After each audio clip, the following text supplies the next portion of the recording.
வணக்கங்க. இன்றைக்கி நம்ம சேனலில் பார்க்க போகிறது எங்கள் ஊர் ஸ்பெஷல் பள்ளிப்பாளையம் தாங்க. அதுதான் எப்படி செய்கிறதுன்னு உங்களுக்கு இப்போ காட்ட போகிறேன். இது பார்த்திங்கன்னா ரொம்ப அதிகமான பொருளெல்லாம் தேவையே இல்லைங்க. வெறும் வரமிளகா, சின்ன வெங்காயம், சிக்கனுங்க. இந்த சிக்கன் பார்த்திங்கன்னா வெட்டுறதுல தாங்க இந்த பள்ளிப்பாளையத்தோட டேஸ்ட்டே இருக்குது. சின்ன வெங்காயம் எடுத்துருக்குறேங்க. சின்ன வெங்காயம் பார்த்திங்கன்னா நான் இப்போ 1 கிலோ சிக்கன் எடுத்துருக்குறேன். 1 கிலோ சிக்கனுக்கு அளவு எப்படின்னு பார்த்திங்கன்னா, வரமிளகா நல்லா விதையை நீக்கிட்டு நல்லா சென்டரில் கீறி இப்படி 4ஆக வகுந்து எடுத்துக்கணும். விதை இருக்கக்கூடாது. எடுத்து கையில் ஒரு புடி பிடிச்சோம்னா, ஒரு புடி இருந்துச்சுன்னா அது 1 கிலோ சிக்கனுக்கு சரியான காரங்க. சிக்கனும் பார்த்தீங்க அப்படின்னா நல்லா பாக்கு சைஸுக்கு பார்த்திங்கன்னா எலும்பு இல்லாமல் தனியாக எலும்பு தனியாக சதை தனியாக வெட்டி நான் வாங்கிட்டு வந்திருக்கேன். பாருங்கள், உங்களுக்கு எடுத்து காட்டுறேன். இப்போ பார்த்திங்கனாவே தெரியும் உங்களுக்கு எந்த அளவுக்கு நான் நல்லா பொடியாக கட் பண்ணியிருக்கிறேன் அப்படின்னு. அதே மாதிரி பார்த்திங்கன்னா வரமிளகா இப்படி பிடிச்சோம்னா ஒரு புடி வரணும். விதையெல்லாம் எடுத்துருங்க. இப்போ சின்ன வெங்காயம் பார்த்திங்கன்னா நல்லா பொடி பொடியாக நீள நீளமாக எடுத்துருக்கிறேன். ஒரு புடி மிளகாய்க்கு 3 புடி சின்ன வெங்காயம் அரிஞ்சது. ஃபஸ்ட்டு கடாயில் எண்ணெய் ஊற்றிக்கோங்க. எண்ணெய் ஊற்றிட்டு எண்ணெயில் அந்த வரமிளகாயை 2 நிமிஷம் சிம்மில் வச்சு வதக்குங்க. ரொம்ப ஹையில் வச்சிங்கன்னா பார்த்திங்கன்னா நெடி எறியும். அதுவும் இல்லாமல் எண்ணெயும் ரொம்ப காயக்கூடாது. மீடியமாக காஞ்சிருக்கிறப்போ அந்த வரமிளகாயை போட்டு எண்ணெயில் 2 வதக்குனீங்கன்னா எண்ணெயிலேயே அந்த கலரும் காரமும் கொஞ்சம் இறங்கிடும். அதுக்கப்புறம் சின்ன வெங்காயம் சேர்த்திக்கோங்க. சின்ன வெங்காயத்தை பார்த்திங்கன்னா நல்லா பொடியாக நீல வாக்கில் கட் பண்ணியிருக்கிறேன். இது 3 கைப்பிடி நான் போட்டிருக்கிறேன். அதுதாங்க இதுக்கு சரியான அளவு. ஏன்னா இந்த சின்ன வெங்காயத்துலேயே அந்த சிக்கன் நல்லா குழஞ்சி வேகணும். அப்போ தான் அதோட டேஸ்ட்டே ரொம்ப நல்லா இருக்குங்க. இப்போ இதை ரெண்டையும் ஒரு 10 நிமிஷம் போல், அதாவது ரொம்ப நேரம் வதக்க வேண்டாம், கொஞ்சம் நேரம் வதக்கினா போதும். இதோட பார்த்திங்கன்னா நான் தேங்காய் பல்லை நல்லா ஸ்லைஸாக கட் பண்ணி அதையும் இதோட சேர்த்துருக்குறேன். இந்த சிக்கனோட இந்த தேங்காயும் சேர்த்து நம்ம கடித்து சாப்பிட்றப்போ அதோட டேஸ்ட் ரொம்பவே நல்லா இருக்குங்க.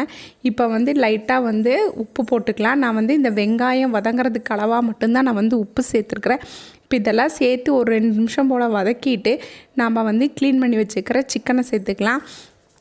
சிக்கன் பார்த்திங்கன்னா நான் மஞ்சத்தூள் போட்டு ஏற்கனவே கழுவிட்டேன். நாங்கள் பள்ளிப்பாளையத்துக்கு மேக்ஸிமம் மஞ்சத்தூள் யூஸ் பண்ண மாட்டாங்க. அதனால் நான் சிக்கன்லேயே மஞ்சத்தூளை போட்டு நல்லா 2-3 டைம் நல்லா கழுவி எடுத்து வச்சுருக்கேன். இப்போ அதை இதோட சேர்த்துக்கலாம். இது பிராய்லர் சிக்கனுங்கிறங்காட்டி நம்ம தண்ணி விட வேண்டிய அவசியம் இல்லை. சிக்கன்லேயே நமக்கு தண்ணி பிரிஞ்சு வரும். அந்த சிக்கன் விடுற தண்ணியிலேயே பார்த்திங்கன்னா இது நல்லா வெந்துடும். ஒன்று, ரெண்டாவது அந்த சிக்கனில் இருக்கிற அந்த கொழுப்புலேயே பார்த்திங்கன்னா நல்லா கரைஞ்சி அதையும் நல்லா பொடி பொடியாக வெட்டிடுறாங்க. நல்லா கரைஞ்சி நல்லா எண்ணெய் நல்லா பிரிஞ்சு நிற்கும். பாருங்கள், ஒரு 10 நிமிஷம் போல் மூடி வச்சாவே உங்களுக்கு தெரியும். சுற்றி பார்த்திங்கன்னா எந்த அளவுக்கு தண்ணி விட்டுருக்குன்னு பார்த்துட்டு இந்த ஸ்டேஜில் உங்களுக்கு எந்த அளவுக்கு உப்பு வேணுமோ அந்த அளவுக்கு சேர்த்திக்கோங்க. ஏன்னா முதல்ல நான் வெங்காயம் வதங்குற அளவுக்கு மட்டும்தான் உப்பு போட்டேன். அதுக்கப்புறம் உப்பு சேர்த்திட்டு நல்லா கலந்து விட்டு மறுபடியும் மூடி வச்சுருங்க. மூடி வச்சிங்கன்னா உங்களுக்கு சிக்கனில் தண்ணி விட்டு அதுவே வெந்து நல்லா சுண்டிரும். அந்த அளவுக்கு பக்குவம் வந்தாவே போதுங்க. நல்லா சிக்கன் வெந்துருச்சுன்னு அர்த்தம்.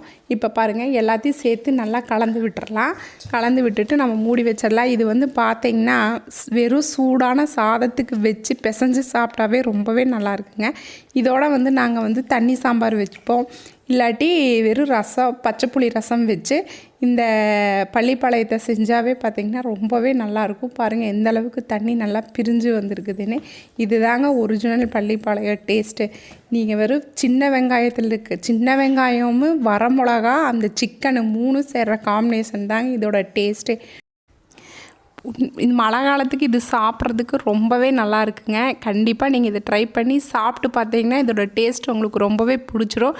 நீங்களே அடிக்கடி செஞ்சு சாப்பிட்ற அளவுக்கு ஆயிருங்க. பாருங்கள், இந்த அளவுக்கு ரொம்ப ட்ரை ஆகக்கூடாது, அதுக்குன்னு ரொம்ப சொதன்னு இருக்கக்கூடாதுங்க. ஓரளவுக்கு மீடியமான பதத்தில் இருக்கிறப்ப நம்ம அடுப்பை ஆஃப் பண்ணிடலாங்க. இது சாதத்தோடு பிசைஞ்சு சாப்பிட்றதுக்குன்னா என் பையனுக்கு ரொம்பவே பிடிக்கும். அவன் இது சாதத்தோடு வச்சு சாப்பிடுவான். ஆனால் என் புள்ள தான் வித்தியாசமாக நல்லாச்சு. அவள் இதை சப்பாத்திக்கு வச்சு சாப்பிடுவாங்க. உண்மையாலுமே டேஸ்ட்டு வேறு லெவலில் இருக்கும். நீங்களும் கண்டிப்பாக இதை ட்ரை பண்ணி பாருங்கள். ஏன்னா அதில் இருக்கிற எலும்பும் பார்த்திங்கன்னா ரொம்பவே டேஸ்ட் நல்லா இருக்குங்க. நீங்கள் மட்டும் இது இப்படி செஞ்சு சாப்பிட்டு பார்த்திங்கன்னா கண்டிப்பாக இதை நீங்கள் மிஸ் பண்ணவே மாட்டீங்க. அது சிக்கன் வேக பார்த்திங்கன்னா அந்த மிளகாயில் இருக்கிற காரம் எல்லாமே சிக்கனில் இறங்கிருங்க. நீங்கள் பிசைஞ்சு சாப்பிட்றப்போ அந்த மிளகாயோடு சேர்த்து சாப்பிட்றதுக்கே பார்த்திங்கன்னா ரொம்ப டேஸ்ட்டாக இருக்குங்க. கண்டிப்பாக நீங்களும் ட்ரை பண்ணி பாருங்கள். இதுக்கு வந்து தண்ணி சாம்பார் உண்மையிலேன்னு பச்சை புளி ரசம் வச்சு சூடான சாதத்தில் இந்த மழை காலத்தில் இந்த குளிர்காலத்தில் இது மாதிரி சாப்பிட்டீங்க அப்படின்னா இது மாதிரி ஒரு சிம்பிளான அதுவும் இல்லாமல் ரொம்ப டேஸ்டான டிஷ்ஷும் கிடையவே கிடையாதுங்க. கண்டிப்பாக நீங்கள் ட்ரை பண்ணி பாருங்கள். ஆனால் கண்டிப்பாக சமைச்சு பார்த்துட்டு எப்படி இருந்துச்சுன்னு எனக்கு சொல்லுங்கள். நன்றி, வணக்கம்.